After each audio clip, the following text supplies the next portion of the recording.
파리 외교부 청사 7층, 동아시아 담당 참사관실.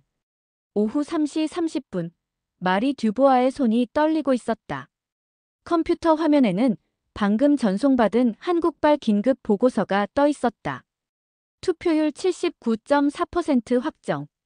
그녀는 무의식적으로 자신의 눈을 비비며 숫자를 다시 확인했다. 30년간 프랑스 외교부에서 각국의 선거를 분석해온 베테랑 외교관이었지만 이런 수치는 처음이었다. 이건 말이 안 돼. 그녀의 목소리가 떨렸다. 2022년 프랑스 대선 투표율 73.69%도 유럽에서는 상당히 높은 수준이라 평가받았는데 한국은 그보다 6%나 높았다. 더욱 충격적인 건 이 수치가 6개월 전 계엄령이라는 극한 상황을 겪은 나라에서 나온 것이라는 점이었다. 안녕하세요. 저는 프랑스 외교부 동아시아 담당 참사관 마리 듀보이입니다. 파리 정치대학에서 정치학 박사 학위를 받고 지난 30년간 아시아 지역의 정치 동향을 분석해왔습니다. 프랑스 대통령궁과 총리실에 각국의 정치 상황을 보고하는 것이 제 주요 업무죠. 그동안 일본, 중국, 동남아시아 등 수많은 나라의 선거를 지켜봤지만 2025년 6월 3일 한국의 조기 대선만큼 저를 충격에 빠뜨린 선거는 없었습니다. 사실 저는 한국에 대해 그리 좋은 인상을 갖고 있지 않았어요. 2024년 12월 3일 윤석열 대통령의 갑작스러운 계엄령 선포 소식을 들었을 때도 역시 아직 정치적으로 미성숙한 나라구나라고 생각했거든요. 프랑스 같은 성숙한 민주주의 국가에서는 상상할 수 없는 일이라고 여겼죠. 그래서 상급자로부터 한국 조기 대선 현지 분석 임무를 받았을 때도 별다른 기대는 하지 않았습니다. 그저 정치적 혼란 속에서 어떻게 선거가 치러지는지, 투표율은 얼마나 저조할지 정도만 확인하면 될 거라고 생각했어요. 하지만 2025년 5월 30일 인천공항에 도착한 순간부터 제 예상은 완전히 빗나가기 시작했습니다. 공항 로비 곳곳에 선거 포스터가 질서정연하게 붙어 있었고 시민들의 표정에서는 진지함과 결연함이 묻어났어요. 택시를 타자마자 기사분이 선거 이야기를 꺼내셨는데 그분의 말씀이 지금도 생생하게 기억납니다. 6개월 전 그날 밤의 충격을 잊을 수가 없어요. 이번 선거는 정말 중요합니다. 우리가 제대로 된 대통령을 뽑아야 해요. 기사분의 목소리에는 단순한 의무감이 아닌 간절함이 담겨 있었어요. 서울에 도착한 첫날, 저는 거리 곳곳에서 놀라운 광경들을 목격했습니다. 명동의 한 카페에서 20대 청년들이 각 후보의 공약을 비교 분석하며 토론하고 있었어요. 프랑스에서는 선거 기간에도 젊은이들이 이렇게 진지하게 정치 이야기를 나누는 걸 보기 어려운데 말이죠. 지하철에서도 편의점에서도 선거 이야기가 들렸습니다. 마치 온 나라가 선거 모드로 돌입한 것 같았어요. 특히 인상 깊었던 건 대학가 근처에서 만난 학생들이었습니다. 홍익대학교 앞에서 만난 21세 김민준 학생은 저에게 이렇게 말했어요. 계엄령 사태를 직접 경험한 세대로서 이번 선거의 의미가 남다르게 느껴져요. 우리가 제대로 투표하지 않으면 또 이런 일이 벌어질 수 있다는 생각이 들어서요. 그 학생의 눈빛에서 저는 프랑스 젊은이들에게서는 찾아보기 힘든 정치적 각성을 봤습니다. 선거 전날인 6월 2일, 저는 각 후보들의 마지막 유세 현장을 돌아다녔습니다. 이재명 후보의 마지막 유세장인 서울광장에는 정말 수만 명이 몰렸어요. 김문수 후보의 잠실 종합운동장 집회도 열기가 대단했고요. 하지만 무엇보다 놀라웠던 건 이렇게 많은 사람들이 모였는데도 질서정연하고 평화로웠다는 점이었습니다.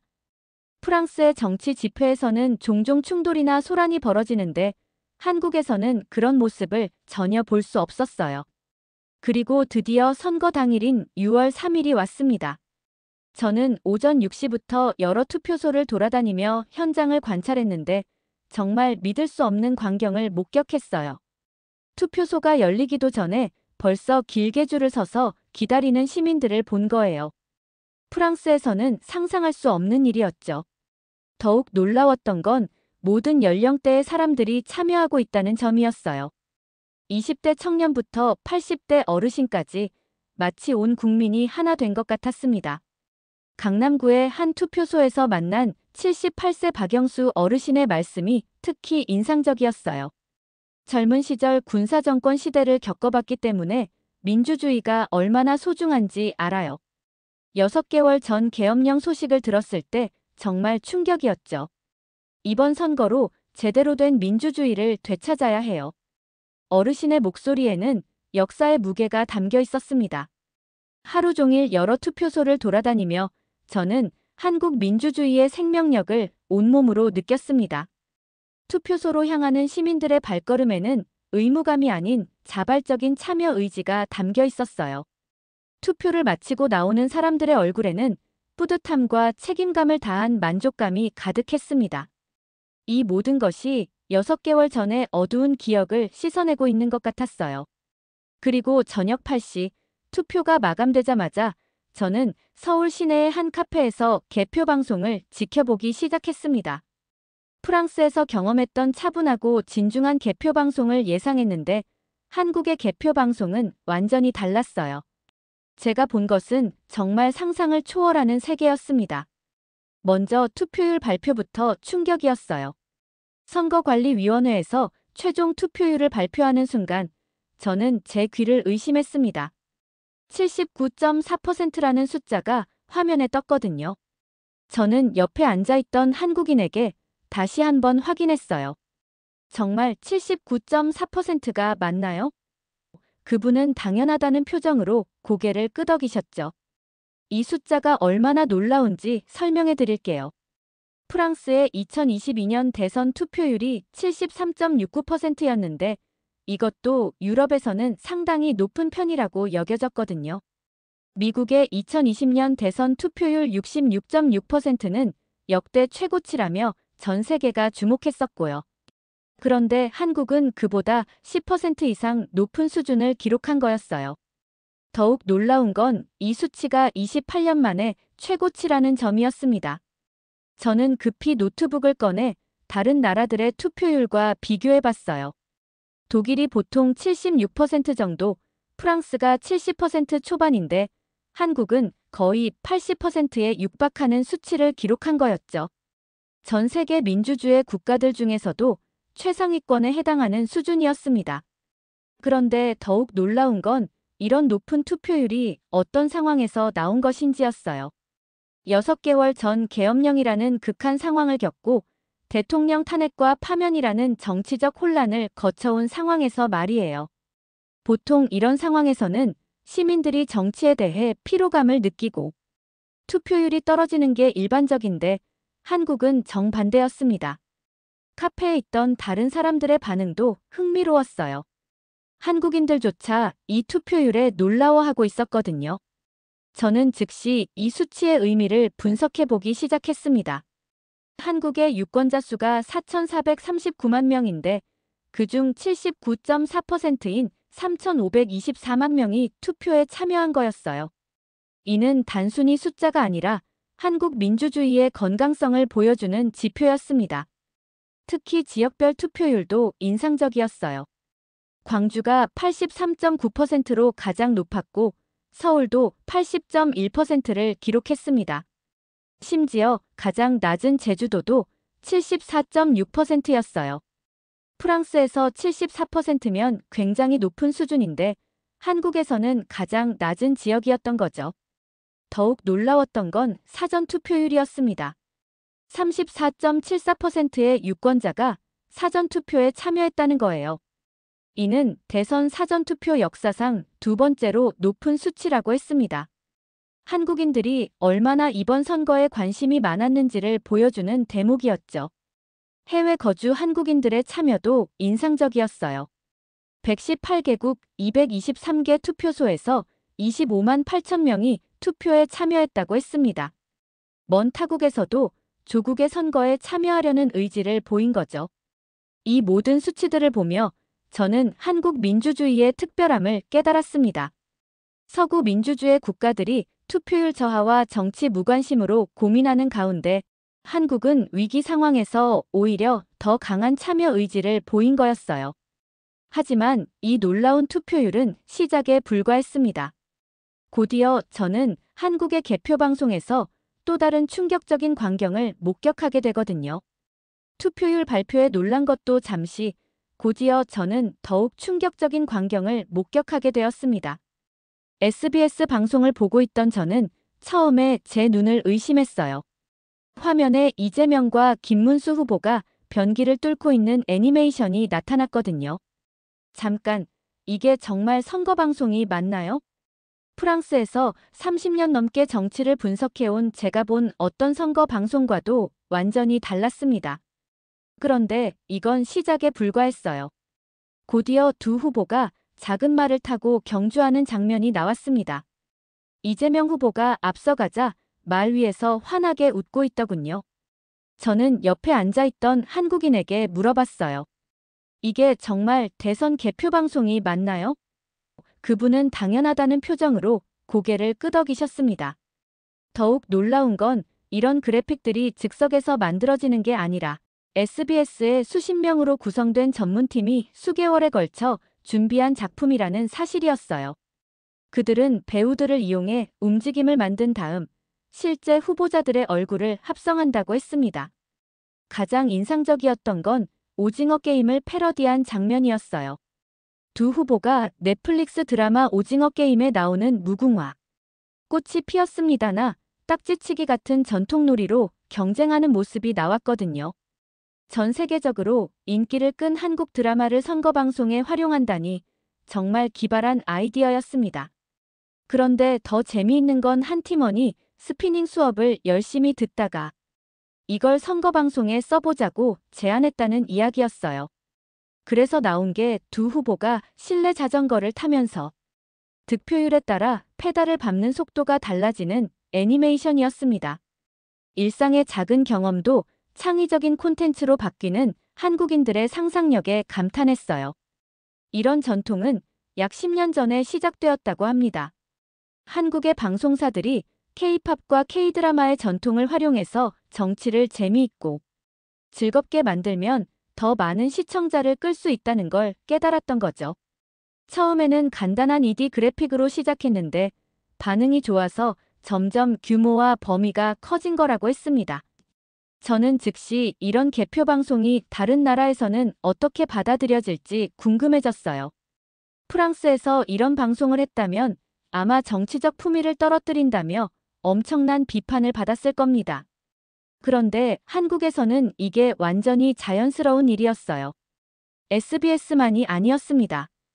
다른 방송사들도 각자의 독특한 스타일로 개표 방송을 하고 있었거든요. 어떤 채널은 작년에 후보자들의 랩 배틀로 화제가 되기도 했다고 했습니다. 마치 방송사들끼리 창의성 경쟁을 벌이는 것 같았어요. 가장 놀라웠던 건 이런 그래픽들의 목적이었습니다.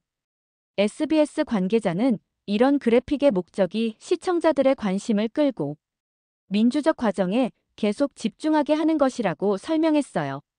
단순히 재미를 위한 게 아니라 민주주의의 참여를 늘리려는 진지한 목적이 있었던 거죠.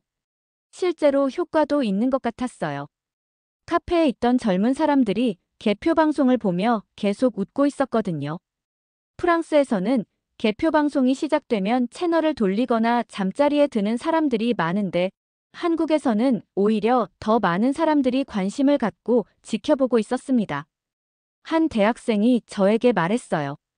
처음에는 이런 그래픽이 우스꽝스럽다고 생각했는데 실제로는 선거 결과를 더 쉽게 이해할 수 있게 도와준다고 생각해요. 복잡한 지역별 득표 현황을 한눈에 볼 수 있게 만들어주거든요. 저는 이 순간 깨달았어요. 한국의 개표 방송이 단순히 재미있는 볼거리가 아니라 민주주의를 더 많은 사람들에게 접근 가능하게 만드는 혁신적인 시도라는 걸 말이에요. 서구의 엄숙하고 딱딱한 정치 문화와는 완전히 다른 접근법이었습니다. 하지만 이런 놀라운 개표 방송도 전 세계의 주목을 받게 되면서 또 다른 이야기가 시작되었습니다. 한국의 개표 방송이 시작된 지 얼마 지나지 않아 저는 놀라운 현상을 목격하게 되었습니다. 소셜미디어에서 한국의 선거 방송이 전 세계적으로 화제가 되고 있었거든요. 카페에서 노트북으로 트위터를 확인하던 저는 깜짝 놀랐어요. 한국의 개표 방송 영상들이 순식간에 바이럴되고 있었거든요. 외국인들이 올린 댓글들을 보니 정말 재미있었습니다. 이거 진짜야? 우와, 이건 우리 정치를 엔터테인먼트로 보이게 만드네. 이건 뭐야? 선거 결과를 알리는 데 쓰이는 거야? 아니면 광고용이야? 특히 레딧이라는 글로벌 커뮤니티에서는 한국의 대선 개표 방송 영상을 보여주면서 놀랍다라고 표현하는 게시물들이 쏟아져 나왔어요. 이 영상을 본 해외 네티즌들은 약간 디스토피아적인 느낌이다라며 놀라워했습니다. 하지만 대부분의 반응은 긍정적이었어요. 미국과 유럽 등 세계 각국의 선거는 너무나도 엄숙하고 개표 방송은 지루하기 짝이 없는데 한국은 너무나도 신선하고 기발하다며 극찬하는 댓글들이 많았거든요. 어떤 외국인은 한국인들은 정말 창의적이다. 정치를 이렇게 재미있게 만들 수 있다니라고 감탄했습니다. 필리핀의 한 매체는 TV 그래픽이 한국 선거 개표에 재미를 더하다라는 제목으로 특집 보도를 했어요. 이 매체는 SBS의 수십 명으로 구성된 전문화팀이 놀라운 일을 하고 있다며 이 전통은 10년 전쯤에 시작되었다고 보도했습니다. 당시 한국의 방송사들은 한국의 강력한 K-팝과 K-드라마 전통을 활용해서 정치를 재미있고 즐겁게 만들면 선거에 더 많은 관심을 끌 수 있다는 것을 깨달았다고 분석했어요. 가장 인상적이었던 건 해외 언론들의 분석이었습니다. 워싱턴 포스트는 한국의 개표 방송 그래픽에 대해 심층 분석 기사를 냈는데 이런 창의적인 그래픽들이 단순한 재미가 아니라 치열한 방송사 경쟁의 결과라고 설명했어요. 1990년대 상업방송 SBS가 공영방송 위주의 미디어 환경에 뛰어들면서 시작된 경쟁이 지금까지 이어져 온 것이라고 했습니다. 특히 최근 몇 년간 젊은 시청자들이 TV에서 소셜미디어와 정치, 유튜버들로 이동하면서 이런 경쟁이 더욱 격화되었다고 분석했어요. 그래서 방송사들이 더욱 창의적이고 시선을 끄는 콘텐츠를 만들어내려고 노력하게 된 거죠. 한국의 풍부한 팝 문화에 대한 언급도 많았습니다. 올해는 특히 넷플릭스 드라마 오징어 게임을 패러디한 그래픽들이 많이 나왔는데 이에 대해 해외 언론들은 한국이 자신들의 글로벌 문화 성공을 정치 영역에서도 활용하고 있다고 평가했어요. 그런데 모든 반응이 긍정적인 것만은 아니었습니다. 일부 전문가들은 우려를 표명하기도 했어요. 연세대학교의 한 커뮤니케이션 교수는 선거의 밤은 사람들을 진지한 정치적 의제에 참여시킬 수 있는 정말 좋은 시간인데 방송사들이 화려한 시각적 요소로 시청자들의 주의를 분산시켜서 그 기회를 놓치고 있다고 지적했습니다. 콜로라도 대학교의 저널리즘 교수이자 전 한국 TV 기자였던 분도 비슷한 우려를 표했어요. 선거 후에 시청자들은 복잡한 선거 이슈들보다는 드라마틱한 애니메이션과 방송사가 제공한 볼거리를 더 기억할 수도 있다고 말했습니다. 하지만 이런 우려에도 불구하고 대부분의 해외 반응은 한국의 혁신적인 접근 방식을 높이 평가했어요. 특히 젊은 세대의 정치 참여를 늘리는데 효과적이라는 분석이 많았습니다. 저 역시 이런 글로벌 반응을 보며 새로운 깨달음을 얻었어요. 한국의 개표 방송이 단순히 국내용 콘텐츠가 아니라 전 세계 민주주의 국가들에게 새로운 가능성을 제시하고 있다는 것이었습니다. 정치를 어렵고 지루한 것이 아니라 재미있고 접근 가능한 것으로 만들 수 있다는 걸 보여준 거죠. 특히 인상적이었던 건 한국의 이런 창의적 시도가 계엄령이라는 극한 상황을 겪은 후에 나온 것이라는 점이었어요. 마치 한국 사회가 어려운 시기를 겪은 후 더욱 창의적이고 역동적인 민주주의를 만들어내고 있는 것 같았습니다. 하지만 이런 화려한 개표 방송 뒤에는 또 다른 특별한 이야기가 숨어 있었는데 그것은 바로 시민들의 선거 참여 방식에서 나타난 독특한 문화였습니다. 화려한 개표 방송에 놀라기 전 저는 한국 취재 중에 또 다른 흥미로운 이야기를 발견했습니다. 그것은 바로 스타벅스에서 일어난 일이었어요. 선거 이틀 전인 6월 1일, 저는 서울 시내 한 스타벅스에서 커피를 주문하며 한국인들의 선거 문화를 관찰하고 있었습니다. 그런데 옆에서 주문하던 한국인 고객이 당황하는 모습을 목격했어요. 그분이 앱으로 주문을 하려다가 이재명이라는 이름을 입력했는데 시스템에서 거부되었다고 하더군요. 알고 보니 스타벅스 코리아가 대선 후보자 6명의 이름을 주문 시 닉네임으로 사용하는 것을 금지했다는 거였어요. 이재명, 김문수, 이준석, 권영국, 황교안, 송진호 등 대선 후보자들의 이름을 고객들이 음료, 주문 시 호출명으로 사용할 수 없게 된 거죠. 처음에는 이상하다고 생각했어요. 왜 커피 주문에서 이런 일이 벌어지는 걸까요? 그런데 그 배경을 알고 나니 정말 놀라웠습니다. 스타벅스의 콜 마이 네임 서비스는 고객들이 앱에서 닉네임을 정해서 바리스타들이 음료가 준비되면 그 이름을 불러주는 서비스인데 고객들이 이를 정치적 의사 표현의 도구로 활용하기 시작한 거였어요. 가장 충격적이었던 건 어떤 고객이 윤석열을 체포하라라는 닉네임으로 주문한 사례였습니다. 음료가 준비되자 매장 전광판에 윤석열을 체포하라 완료라고 표시되었고 이 순간이 소셜미디어에서 바이럴되었다고 했어요. 다른 사람들은 전 영부인을 비하하는 노골적인 표현들을 사용하기도 했고요. 반대편도 마찬가지였습니다. 이재명은 간첩이다라는 닉네임으로 음료를 주문한 사람도 있었어요. 바리스타들이 이런 정치적으로 민감한 문구들을 큰 소리로 불러야 하는 상황이 벌어진 거죠. 스타벅스 관계자는 정치적 중립성을 유지하기 위해 이런 조치를 내렸다고 설명했습니다. 하지만 이 때문에 실제로 후보자들과 같은 이름을 가진 일반인들이 피해를 보게 되었어요. 이 이야기를 들으며 저는 한국 선거의 뜨거운 열기를 실감했습니다. 선거가 얼마나 사회 전반에 영향을 미치는지, 심지어 커피 주문까지도 정치적 행위가 될 수 있다는 걸 보여주는 사례였거든요. 프랑스에서는 선거 기간에도 이렇게까지 일상생활 구석구석에 정치가 스며들지는 않아요. 하지만 이것만이 아니었어요. 스타벅스뿐만 아니라 다른 기업들도 비슷한 고민을 하고 있었거든요.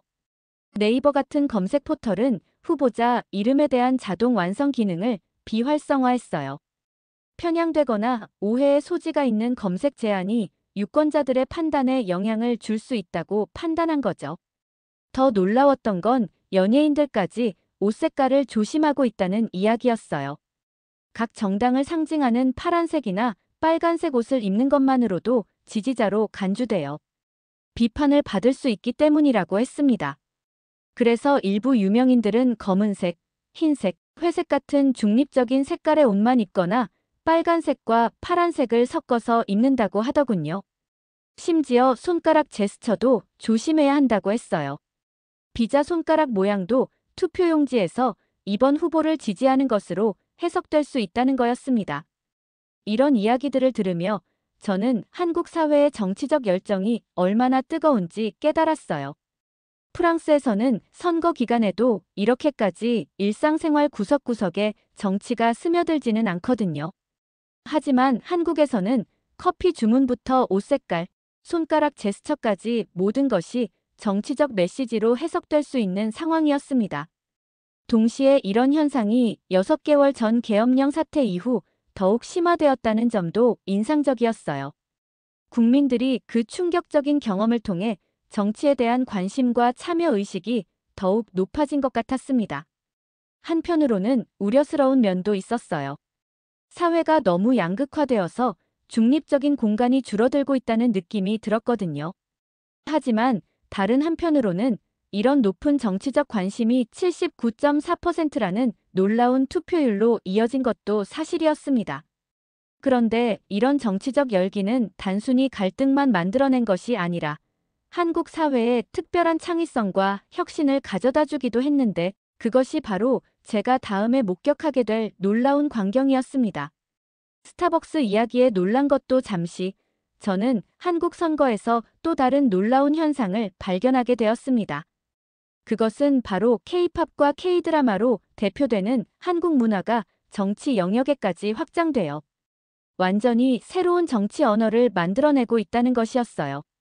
개표 방송을 지켜보던 중 가장 시청률이 높았던 MBC의 특별한 카운트다운 영상을 보게 되었습니다. 민주주의의 다시 선택 2025라는 주제로 제작된 이 영상은 정말 감동적이었어요. 영상에서는 1946년 독립운동가 김구 선생의 광복 1주년 기념 연설에서 시작해서 2018년 유엔에서 BTS 리더 RM의 연설로 이어지는 놀라운 편집을 보여줬습니다. 과거와 현재가 하나로 연결되는 순간이었죠. RM의 그 유명한 말별을 보며 꿈꾸기보다는 모두 함께 한 발짝 더 나아가자라는 메시지가 울려 퍼졌습니다. 더욱 놀라웠던 건 이 영상에 봉준호 감독도 등장했다는 점이었어요. 2020년 아카데미 시상식에서 4개 부문을 수상하며 한국 영화의 새 역사를 쓴 그의 모습이 나왔거든요. 과거의 독립운동가부터 현재의 K-팝 스타와 영화 감독까지 시대를 관통하는 한국인들의 이야기가 하나로 엮인 거였습니다. 이 영상을 본 한 중학교 3학년 학생의 댓글이 특히 인상적이었어요. 방탄소년단이 나와서 찾아본 중학교 3학년입니다. 역사 인물들이 현재 인물과 연결되는 모든 장면이 인상 깊었습니다. 대한민국이 써온 역사와 앞으로 써갈 역사에 대해 생각해 본 적이 많지 않은 듯합니다. 이 짧은 카운트다운 영상에 지금의 대한민국을 만든 한국인들의 노력이 담겨 있는 것 같습니다. 이 댓글을 읽으며 저는 깊은 감동을 받았어요. K-팝을 통해 정치와 역사에 관심을 갖게 된 젊은 세대의 모습에서 한국 문화의 힘을 봤거든요. 실제로 한국의 방송사들이 이런 창의적인 접근을 하게 된 배경에는 K-팝과 K-드라마의 성공이 있었습니다. 10년 전부터 한국의 방송사들은 한국의 강력한 K-팝과 K-드라마 전통을 활용해서 정치를 재미있고 즐겁게 만들면 더 많은 관심을 끌 수 있다는 것을 깨달았던 거예요. 한국 문화 콘텐츠의 특징을 연구하는 스탠포드 대학교 교수의 분석에 따르면 K-드라마는 예측 가능성과 독창성의 균형을 잘 맞춘다고 해요. 스토리는 예측 가능하지만 한국적 특색이 있고 배경은 초현대적이면서 화려하고 배우들은 세련되고 매력적이며 유머가 가득하다는 거죠. 이런 KCULTURE의 특징들이 정치 영역에도 그대로 적용된 거였습니다.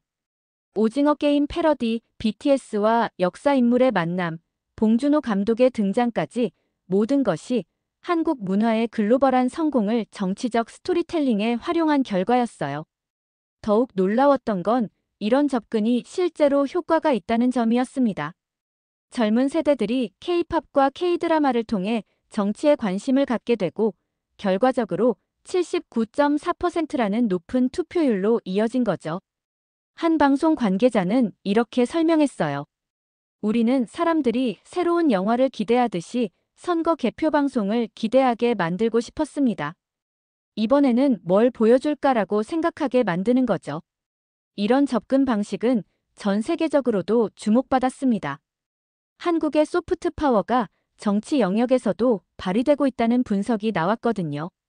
계엄령 사태로 한국의 국제적 위상에 대한 자신감이 흔들린 상황에서 SBS 같은 방송사들이 글로벌 한국 문화에 대한 시청자들의 자부심을 활용하려 한다는 분석도 있었어요.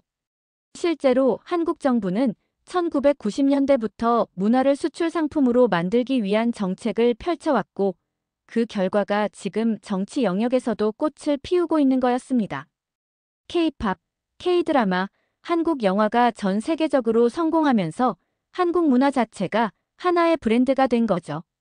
한 미국 대학생은 K-팝과 K-드라마에 대한 열정이 한국어를 배우는 주요 동기가 되었다고 했고 중동 지역 시청자들은 K-드라마의 유교적 가치관이 자신들의 전통적 이슬람 가치관과 유사하다고 느낀다고 했어요.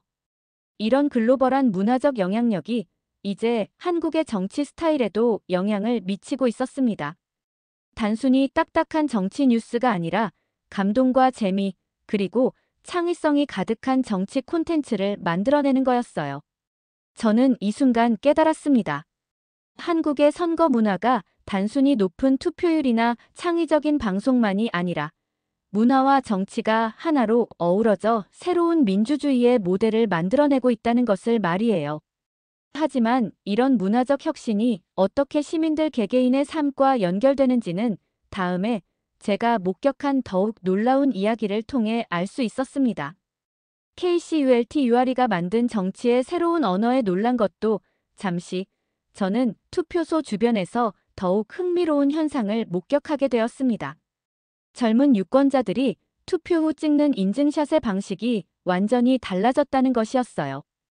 6월 3일 선거 당일 투표소 밖에서 사람들을 관찰하던 저는 정말 신기한 광경을 봤습니다. 젊은 유권자들이 손에 빨간 도장을 찍는 대신 미리 준비해온 특별한 종이에 투표 도장을 찍고 있었거든요. 한 20대 여성이 K-팝 아이돌 10의 포토카드에 투표 도장을 찍는 모습을 봤어요. 그분은 저에게 이렇게 설명했습니다. 손에 찍으면 금방 지워지잖아요. 더 의미 있고 오래 남을 수 있는 방법을 원했어서 이 종이를 준비했어요. 다른 투표소에서는 회사 동료들이 함께 캐릭터 디자인이 그려진 종이들을 나눠 가지고 투표 인증샷을 찍는 모습도 봤습니다. 한 직장인은 동료 중 한 명이 같이 투표 인증샷을 찍자고 제안해서 다양한 캐릭터 디자인을 인쇄해서 나눠줬어요. 저는 제가 좋아하는 캐릭터를 골라서 오늘 인증샷에 참여했습니다라고 말했어요. 정말 다양한 종이들이 있었어요. K드라마 마이 데몬의 미니 포스터, 야구팀 기아 타이거즈를 응원하는 종이, 각종 캐릭터들이 그려진 용지까지. 투표 도장의 모양이 한글 자음 모음과 비슷해서 이를 활용해 좋아하는 스포츠 클럽을 응원하거나 K드라마를 홍보하는 문구의 빈칸을 채우는 용도로도 사용하고 있었어요. 선거관리위원회에서는 투표소 안에서 투표용지를 찍는 것을 엄격히 금지하고 있기 때문에 많은 사람들이 이렇게 별도의 종이를 준비해서 투표소 밖에서 도장을 찍고 소셜미디어에 올려서 자신의 참여를 인증하는 거였어요. X와 인스타그램 등 소셜미디어 플랫폼에서는 K-팝 아이돌 포토카드나 캐릭터가 그려진 종이에 투표 도장이 찍힌 다양한 인증샷들이 트렌드가 되고 있었습니다. 이런 현상은 한국에서 오랫동안 있어온 투표 인증샷 문화가 진화한 형태였어요. 과거에는 단순히 손에 찍힌 도장으로 인증했다면 이제는 자신의 개성과 취향을 반영한 창의적인 방식으로 발전한 거죠. 특히 K-팝 팬들 사이에서는 예절샷이라는 문화가 있어요. 좋아하는 연예인의 포토카드를 레스토랑이나 카페, 여행지에 가져가서 함께 즐거운 순간을 포착해 소셜미디어에 올리는 것인데 이것이 투표에도 적용된 거였습니다. 한 K-팝 팬은 저에게 이렇게 말했어요. K-팝 아이돌을 사랑하는 친구들과 만나서 스티커와 액세서리로 카드를 꾸미고 이 카드들을 들고 다니는 것. 이 모든 것이 제 일상생활에서 떼어낼 수 없는 부분이 되었어요. 연예인들도 이런 트렌드에 동참했습니다. 배우 박보영이 투표 완료 인증샷을 올려 온라인에서 관심을 끌었고 그룹 투지의 우영과 준은 각각 인스타그램 스토리를 통해 투표 인증샷을 올렸어요. 가수 아이유는 팬 플랫폼에 안녕하세요. 오늘은 선거일이에요. 소중한 한 표 잊지 마세요라고 쓰기도 했습니다. 하지만 연예인들은 조심스러워 하기도 했어요. 특정 후보를 지지한다는 오해를 받지 않기 위해 손가락 제스처나 옷 색깔까지 신경 써야 했거든요. 비자 손가락 모양도 투표용지에서 이번 후보를 지지하는 것으로 해석될 수 있어서 많은 K-팝 스타들이 주먹을 쥔 모습으로 사진을 찍었다고 했어요. 이런 현상을 보며 저는 정말 놀라웠어요. 투표라는 가장 기본적인 민주적 행위가 개인의 취향과 문화적 정체성을 표현하는 창의적인 방식으로 발전한 거거든요. 프랑스에서는 투표 후 단순히 스티커를 붙이는 정도인데 한국에서는 투표 자체가 하나의 문화적 표현이 된 거였습니다. 29세 서울 용산구 거주자 신민권 씨는 이런 현상에 대해 이중적인 생각을 가지고 있다고 했어요. 한편으로는 일부 사람들이 정치를 진지하게 받아들이지 않고 소셜미디어에서 관심을 끌기 위해서만 사용하는 것 같아 걱정됩니다. 사람들이 투표의 중요성을 인식하고 진지하게 접근했으면 좋겠어요. 이것은 향후 4년간 국정에 영향을 미치는 중요한 것이니까요. 하지만 동시에 그는 이런 문화가 젊은 세대의 정치 참여를 늘리는데 도움이 된다는 점도 인정했습니다. 실제로 이런 창의적인 투표 인증샷 문화가 6월 3일 선거에서 높은 투표율을 기록하는데 기여했다고 분석하는 사람들도 많았어요. 저는 이 순간 깨달았습니다. 한국의 선거 문화가 단순히 정치적 의무를 수행하는 것이 아니라 자신의 정체성과 취향을 표현하는 문화적 행위로 진화했다는 것을 말이에요. K-팝과 개인의 창의성이 민주주의와 만나 완전히 새로운 형태의 시민 참여를 만들어낸 거였습니다. 하지만 이런 모든 혁신과 창의성 뒤에는 더 깊은 의미가 숨어 있었는데 그것이 바로 제가 마지막에 깨닫게 된 한국 민주주의의 진정한 힘이었습니다. 한국에서의 마지막 밤, 저는 서울 한강변에 앉아 지난 며칠간의 경험을 정리하고 있었습니다. 계엄령이라는 극한 상황을 겪은 지 불과 6개월 만에 이루어진 이 선거에서 저는 민주주의의 완전히 새로운 모습을 발견했어요. 79.4%라는 놀라운 투표율로 시작된 이 여정에서 저는 단순한 숫자 이상의 의미를 느꼈습니다. 한국 국민들이 보여준 건 민주주의에 대한 깊은 애착과 책임감이었어요. 서구 민주주의 국가들이 정치 무관심과 투표율 저하로 고민하는 가운데 한국은 위기 상황에서 오히려 더 강한 참여 의지를 보인 거였죠. 하지만 정말 놀라웠던 건 한국 사람들이 민주주의를 대하는 방식이었습니다. 그들은 민주주의를 지루하고 딱딱한 것으로 여기지 않았어요. 대신 창의성과 재미, 그리고 문화적 표현의 영역으로 만들어냈습니다. 오징어 게임 패러디부터 BTS와 역사 인물의 만남까지 한국의 개표 방송은 전 세계에 새로운 가능성을 제시했어요. 정치가 반드시 엄숙하고 지루할 필요는 없다는 것, 창의성과 재미가 오히려 더 많은 사람들을 정치에 참여시킬 수 있다는 것을 보여준 거죠. 스타벅스에서 금지된 6개의 이름 이야기는 한국 사회의 정치적 열정이 얼마나 뜨거운지를 보여줬습니다. 커피 주문조차 정치적 메시지가 될 수 있는 상황. 그것은 달리 보면 시민들이 일상의 모든 순간에서 민주주의를 살아가고 있다는 의미였어요. K-팝 포토카드로 만든 투표 인증샷들은 더욱 놀라웠습니다. 젊은 세대들이 자신의 정체성과 취향을 민주적 참여와 연결시키는 모습에서 저는 미래 민주주의의 가능성을 봤어요. 투표가 의무가 아니라 자기 표현의 수단이 된 거였죠. MBC의 카운트다운 영상에서 김구 선생님과 BTS가 만나는 순간 저는 전율을 느꼈습니다. 과거와 현재, 역사와 문화가 하나로 연결되면서 민주주의의 연속성과 발전을 보여준 거였어요. 그 영상을 본 중학생이 더 나은 우리나라를 만들고 싶다고 댓글을 남긴 것처럼 한국의 젊은 세대는 역사의식과 미래 비전을 동시에 가지고 있었습니다. 이 모든 것의 근저에는 6개월 전 계엄령 사태가 있었어요. 그 충격적인 경험이 한국 사회를 더욱 단단하게 만들었고 민주주의의 소중함을 다시 한번 깨닫게 했습니다. 위기가 오히려 한국 민주주의를 더욱 창의적이고 역동적으로 만든 거였죠. 파리로 돌아가는 비행기에서 저는 보고서를 썼습니다.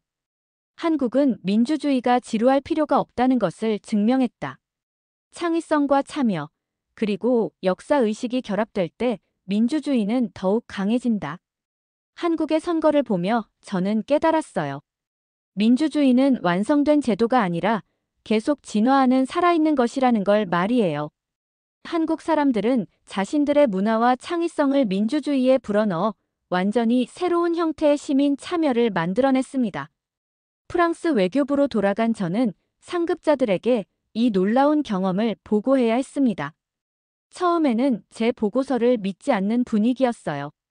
정말 투표율이 79.4%라고, 개표 방송에서 오징어 게임 패러디를 했다고. 하지만 제가 가져온 영상 자료와 데이터를 보고 나서야 모든 사람들이 입을 다물지 못했습니다. 가장 놀라운 건 제 딸 클레어의 반응이었어요. 17세인 클레어는 평소 정치에 전혀 관심이 없었는데 제가 보여준 한국의 선거 영상들을 보고는 완전히 달라졌어요. 엄마, 이게 정말 선거 방송이에요? 우리나라도 이렇게 하면 안 될까요? 클레어는 특히 BTS가 나오는 카운트다운 영상에 감동받았더군요. 그 순간 저는 깨달았습니다. 제 딸이 K-팝을 통해 정치와 역사에 관심을 갖게 된 것처럼 한국의 젊은이들도 자신들이 좋아하는 문화를 통해 민주주의에 참여하고 있었던 거예요. 이것이야말로 진정한 문화의 힘이었습니다. 2주 후 프랑스 외교부에서는 제 보고서를 바탕으로 한 특별 세미나가 열렸습니다. 주제는 21세기 민주주의의 새로운 모델 한국 사례 연구였어요. 유럽 각국의 외교관들과 정치학자들이 참석했는데 모든 사람들이 한국의 혁신적인 접근법에 놀라워했습니다. 독일 외교관은 우리는 항상 정치의 품위와 엄숙함만 강조해왔는데 한국은 정반대의 방향으로 가서 더 좋은 결과를 얻었다고 말했어요. 영국 대사관의 정치 담당관은 브렉시트 국민투표 때 우리 투표율이 72%였는데 한국이 그보다 7%나 높다니 믿을 수 없다고 감탄했습니다. 가장 인상적이었던 건 이탈리아 정치학자의 발언이었어요. 한국은 정치와 문화의 경계를 허물었다. 이것이 미래 민주주의의 방향일지도 모른다. 저는 그 순간 제가 한국에서 목격한 것이 단순한 우연이 아니라 정말로 새로운 시대의 시작이라는 확신을 갖게 되었습니다. 하지만 모든 반응이 긍정적인 것만은 아니었어요. 일부 보수적인 외교관들은 우려를 표명했습니다. 정치가 너무 엔터테인먼트화되면 진지한 토론이 사라질 수 있다는 지적도 있었고요. 하지만 저는 한국에서 직접 본 것을 바탕으로 반박했습니다. 한국의 높은 투표율과 시민들의 진지한 참여 의식을 보셨나요? 그들은 재미있게 참여하면서도 민주주의의 본질을 잃지 않았습니다. 오히려 더 많은 사람들이 정치에 관심을 갖게 되었어요. 3개월 후 놀라운 소식이 들려왔습니다. 프랑스 공영방송 프랜스 2에서 다음 선거 때 한국식 개표방송을 시범적으로 도입해보겠다는 발표를 한 거예요. 물론 프랑스 문화에 맞게 각색하겠지만 기본 아이디어는 한국에서 가져온다고 했습니다. 더욱 놀라운 건 다른 유럽 국가들도 관심을 보이기 시작했다는 점이었어요. 네덜란드에서는 젊은 층의 정치 참여를 늘리기 위한 프로젝트에 한국의 사례를 참고하겠다고 했고, 스웨덴에서는 한국식 투표 인증샷 문화를 연구하기 시작했습니다. 제가 한국에서 돌아온 지 6개월이 지난 지금, 저는 여전히 그때의 감동을 잊을 수 없습니다. 특히 한 가지 장면이 계속 떠올라요. 투표소에서 만난 78세 박영수 어르신의 말씀이었죠. 젊은 시절 군사정권 시대를 겪어봤기 때문에 민주주의가 얼마나 소중한지 알아요.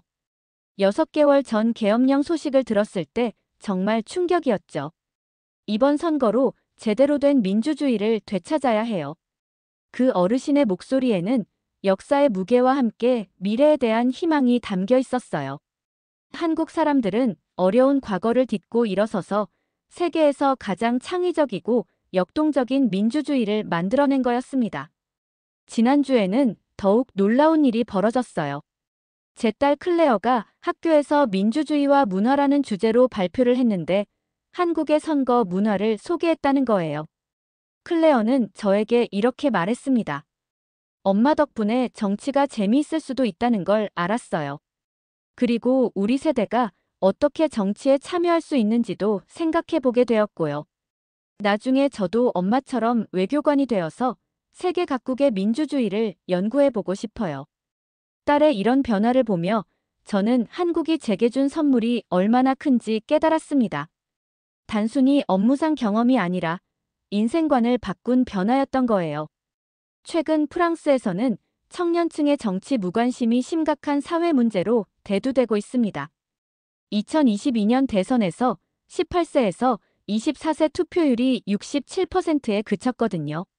하지만 한국에서는 20대 투표율이 77%를 넘었어요. 그 차이가 어디서 오는지 이제 저는 알 것 같습니다. 한국의 젊은이들에게 정치는 의무가 아니라 자기 표현의 수단이었어요. K-팝 포토카드에 투표 도장을 찍는 것처럼 그들은 자신의 정체성과 취향을 정치 참여와 연결시켰습니다. 이것이야말로 미래 민주주의가 나아가야 할 방향이라고 생각해요. 어제는 프랑스 국립행정학교에서 특강을 했습니다. 주제는 문화와 정치의 융합 한국 대선이 보여준 새로운 가능성이었어요. 미래의 프랑스 외교관들이 될 학생들에게 한국의 경험을 들려주었는데 반응이 폭발적이었습니다. 한 학생은 정치가 이렇게 창의적일 수 있다니 상상도 못했어요. 우리도 프랑스 문화의 장점을 정치에 활용하는 방법을 고민해봐야겠어요 라고 말했어요. 또 다른 학생은 한국의 소프트 파워가 정치 영역에까지 확장된 것이 인상적이에요. 이것이 21세기 외교의 새로운 모델일 수도 있겠네요 라고 분석했습니다. 강연이 끝난 후 한 여학생이 저에게 다가왔어요. 교수님, 저도 한국어를 배워보고 싶어요. 그리고 기회가 되면 한국에서 인턴십을 해보고 싶고요. 한국의 민주주의를 직접 경험해보고 싶거든요. 그 순간 저는 한국이 전 세계에 미치는 영향력의 진정한 의미를 깨달았습니다. 단순히 K-팝이나 K-드라마를 수출하는 것이 아니라 새로운 형태의 민주주의의 모델을 제시하고 있었던 거예요. 지금도 저는 매일 한국 뉴스를 확인합니다. 이재명 대통령이 당선된 후 한국이 어떻게 변해가고 있는지, 그들의 창의적인 민주주의가 어떻게 발전하고 있는지 궁금해서요. 최근에는 한국이 디지털 민주주의 분야에서도 혁신을 이어가고 있다는 소식을 들었어요. 온라인 시민 참여 플랫폼을 통해 정책 제안과 토론이 활발히 이루어지고 있고, 젊은 세대들이 소셜미디어를 통해 정치인들과 직접 소통하고 있다고 하더군요. 심지어 일부 지방자치단체에서는 메타버스를 활용한 주민 참여 예산제를 시범 운영하고 있다는 소식도 들었습니다. 이 모든 것을 보며 저는 확신하게 되었어요. 한국이 21세기 민주주의의 새로운 표준을 만들어가고 있다는 것을 말이에요. 그리고 그 중심에는 6개월 전 계엄령의 충격을 딛고 일어선 시민들의 의지와 창의성이 있었습니다. 오늘도 저는 파리 외교부 청사에서 각국의 정치 동향을 분석하고 있습니다. 하지만 이제 제 관점은 완전히 달라졌어요. 단순히 투표 결과나 정치적 변화만 보는 것이 아니라 그 나라의 문화와 시민 의식이 정치에 어떻게 반영되는지를 주목하게 되었습니다. 최근 독일에서 총선이 있었는데 투표율이 76.6%를 기록했어요. 독일로서는 상당히 높은 수준이지만 한국의 79.4%와 비교하면 여전히 아쉬운 수준이죠. 더 중요한 건 독일의 개표 방송은 여전히 딱딱하고 지루했다는 점이에요. 저는 독일 동료에게 한국의 사례를 소개해줬습니다. 한번 상상해보세요. 베토벤과 BTS가 함께 나오는 독일 개표 방송을요. 과거와 현재, 클래식과 팝이 만나는 순간 말이에요. 동료는 웃으면서도 진지하게 고민해보겠다고 하더군요. 지난달에는 또 다른 놀라운 소식이 들려왔습니다. 한국의 선거 문화가 아시아 다른 국가들에도 영향을 미치기 시작했다는 거예요. 대만에서는 한국식 투표 인증샷 문화가 젊은이들 사이에 퍼지고 있고, 태국에서는 개표 방송에 K-팝 스타일의 그래픽을 도입하려는 움직임이 있다고 했습니다. 심지어 싱가포르에서는 한국의 사전투표 시스템을 벤치마킹해서 자국의 선거 제도를 개선하려는 연구를 시작했다고 하더군요. 한국이 아시아 민주주의 발전의 선도국가 역할을 하고 있는 거였어요. 이런 소식들을 들을 때마다 저는 6개월 전 한국에서 목격했던 그 감동적인 순간들을 떠올립니다. 79.4%라는 놀라운 투표율로 시작해서 창의적인 개표 방송, 시민들의 뜨거운 정치 참여, KCULTUR이와 정치의 만남까지 모든 것이 하나로 연결되어 새로운 민주주의의 모델을 만들어낸 거였어요. 최근 프랑스 대통령궁에서는 21세기 민주주의 혁신 방안이라는 주제로 정책 연구가 진행되고 있습니다. 저도 그 연구팀의 일원으로 참여하고 있는데 한국의 사례가 핵심 연구 대상 중 하나예요. 특히 젊은 세대의 정치 참여를 늘리는 방안을 모색하는 과정에서 한국의 경험이 큰 도움이 되고 있습니다. 어제는 더욱 의미 있는 일이 있었어요. 프랑스 주한 대사관에서 연락이 와서 내년에 한국에서 열리는 아시아 민주주의 포럼에 프랑스 대표로 참석해 달라는 요청을 받았거든요. 주제는 문화와 정치의 융합 새로운 시민 참여 모델이라고 하더군요. 1년 만에 다시 한국 땅을 밟게 된다니 정말 기대가 큽니다. 그동안 한국이 어떻게 변했는지, 새로운 정부 하에서 어떤 혁신이 이루어지고 있는지 직접 확인해 보고 싶어요. 그리고 무엇보다 한국 시민들의 여전히 뜨거운 민주주의 열정을 다시 한번 느껴보고 싶습니다. 딸 클레어도 이번에는 같이 가고 싶다고 하네요. 엄마가 그렇게 감동받은 한국을 저도 직접 보고 싶어요. 그리고 BTS 콘서트도 볼 수 있으면 좋겠고요. 클레어의 이런 관심이 바로 한국 문화의 힘이겠죠. K-팝을 통해 한국에 관심을 갖게 되고 결국 정치와 민주주의까지 관심을 갖게 되는 거니까요. 지금 이 순간도 전 세계 어딘가에서는 한국의 선거 영상들이 재생되고 있을 거예요. 오징어 게임 패러디를 보며 웃는 외국인들, BTS와 김구 선생님이 만나는 영상을 보며 감동받는 젊은이들, 79.4%라는 투표율에 놀라는 정치학자들. 모든 사람들이 한국을 통해 민주주의의 새로운 가능성을 발견하고 있을 거예요. 한국이 보여준 것은 단순한 선거 기법이나 방송 기술이 아니었습니다. 그것은 민주주의에 대한 근본적인 인식의 전환이었어요. 정치가 딱딱하고 지루한 것이 아니라 창의적이고 재미있는 것이 될 수 있다는 증명이었죠. 그리고 그런 변화가 오히려 더 많은 시민들의 참여를 이끌어낸다는 실증적 증거였습니다. 6개월 전 계엄령이라는 극한 상황을 겪었던 한국이 불과 몇 개월 만에 세계에서 가장 창의적이고 역동적인 선거를 치러낸 것. 이것이야말로 진정한 민주주의의 힘이었어요. 위기를 기회로 바꾸고 어려움을 창의성의 원동력으로 만든 한국 국민들의 저력을 보며 저는 민주주의의 미래에 대한 희망을 품게 되었습니다. 오늘 이 사연을 나누며 저는 다시 한번 확신합니다. 한국이 21세기 민주주의의 새로운 길을 열었고 그 길을 따라 전 세계의 민주주의가 더욱 생동감 있고 참여적인 모습으로 진화할 것이라고 말이에요. 마지막으로 그 중학생의 댓글을 다시 떠올려 봅니다. 당당히 우리의 나라라고 말할 수 있도록 저를 비롯한 청소년들이 뭔가 할 수 있으면 좋겠습니다. 이 한마디에 한국 민주주의의 모든 것이 담겨 있었어요. 과거에 대한 자부심, 현재에 대한 책임감, 그리고 미래에 대한 의지까지. 한국의 선거는 끝났지만 그들이 보여준 민주주의의 새로운 모델은 이제 막 시작된 것 같습니다. 저는 확신합니다. 한국이 보여준 이 아름다운 민주주의의 모습이 전 세계로 퍼져나가 더 많은 나라에서 더 많은 시민들이 정치에 참여하게 될 거라고 말이에요. 그리고 언젠가는 제 딸 클레어도 한국에서 영감을 받은 새로운 형태의 민주주의를 만들어 나가는데 기여할 거라고 믿습니다. 그것이 바로 한국이 전 세계에 준 가장 큰 선물일 거예요. 민주주의는 변할 수 있고 더 나아질 수 있으며 더 많은 사람들을 품을 수 있다는 희망 말이에요. 오늘 사연은 여기까지입니다. 구독, 좋아요는 영상 제작에 매우 큰 힘이 됩니다. 더 좋은 사연으로 찾아뵙겠습니다. 지금까지 아리랑 튜브였습니다. 감사합니다.